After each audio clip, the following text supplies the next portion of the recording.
നമ്മുടെയൊക്കെ ജീവിതത്തിൽ നടക്കുന്ന ചില കാര്യങ്ങൾ തികച്ചും യാദൃശ്ചികമായിരിക്കും. എന്നാൽ അങ്ങനെ ഒരു ദിവസമായിരുന്നു എനിക്കിന്ന്.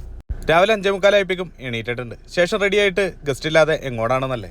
എൻ്റെ ഓൺ ഗസ്റ്റ് മൂന്നാർ ടൗണിൽ KSRTCക്ക് വരുന്നുണ്ട്. അവരെ പിക്ക് ചെയ്ത് ഡ്രോപ്പ് ചെയ്യാൻ വേണ്ടിയിട്ടാണ് ഞാൻ പോണത്. അങ്ങനെ ഞാൻ KSRTC ഡിപ്പോ എത്തി. ഗസ്റ്റിനെ വിളിച്ചു കഴിഞ്ഞപ്പോൾ അവർ അടിമാലി കഴിഞ്ഞിട്ടുള്ളൂ എന്നാണ് പറഞ്ഞത്. എന്നാൽ പിന്നെ ഒരു ചായ കുടിച്ചിട്ട് നിൽക്കാമെന്ന് വിചാരിച്ചു. അങ്ങനത്തെ ഗസ്റ്റ് എത്തിയിട്ടുണ്ട്. ഇനി ഇവരെ പിക്ക് ചെയ്ത് ഞാൻ നേരെ പോണത് ആനച്ചാലിലേക്കാണ്. ആനച്ചാലിലുള്ള ലാമൗണ്ടിലായിരുന്നു ഗസ്റ്റിന് ഞാൻ സ്റ്റേ ബുക്ക് ചെയ്തത്. ഇവിടെ ഞാൻ വന്നതിന് മുമ്പ് തന്നെ രാഹുൽ ഉണ്ടായിരുന്നു. ഇവനെ ഒന്ന് മൂന്നാർ പിക്കപ്പാണ്. 8:30 ഗസ്റ്റ് വന്നത്. അങ്ങനെ അവൻ പോവാണ്. ഗസ്റ്റിന് 3 ദിവസത്തേക്ക് മൂന്നാർ ഇറങ്ങാനായിട്ട് ഞാൻ വേറൊരു ക്രിസ്ത്യാണ് ഏൽപ്പിച്ചേക്കണേ. അങ്ങനെ ഗസ്റ്റിനെ എല്ലാം പറഞ്ഞ് ഏൽപ്പിച്ചിട്ട് ഞാൻ നേരെ എൻ്റെ ഹോട്ടലിലേക്ക് പോവാണ്.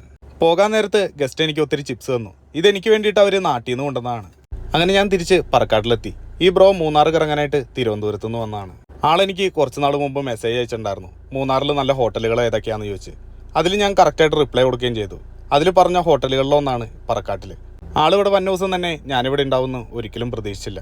അങ്ങനെ തീർത്ത് യാദൃശ്ചികമായിട്ടാണ് ഞങ്ങൾ കണ്ടുമുട്ടിയത്. ഒത്തിരി നേരം വർത്താനം പറഞ്ഞു തന്നു. അതിനുശേഷം ആള് പോവാണ്. ശേഷം ഞാൻ കുളിച്ച് റെഡിയായി മെസ്സിൽ ഫുഡ് കഴിക്കാനായിട്ട് വന്നതാണ്.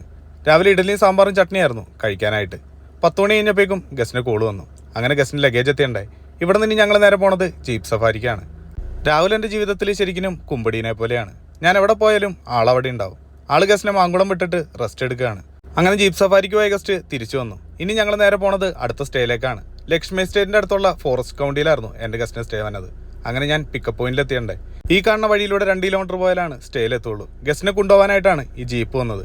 ഇനി ഞാൻ നേരെ തിരിച്ച് മനീഷേൻ്റെ ജീപ്പ് സഫാരി ഓഫീസിലേക്ക് പോവാണ്. കാരണം വേറൊന്നുമല്ല, നമുക്ക് ഇവിടെ വണ്ടി പാർക്ക് ചെയ്ത് മര്യാദയ്ക്ക് കിടക്കാനായിട്ട് പറ്റില്ല. അപ്പം ഞാൻ വിചാരിച്ചു നേരെ ആനച്ചാലിലേക്ക് പോകാമെന്ന്.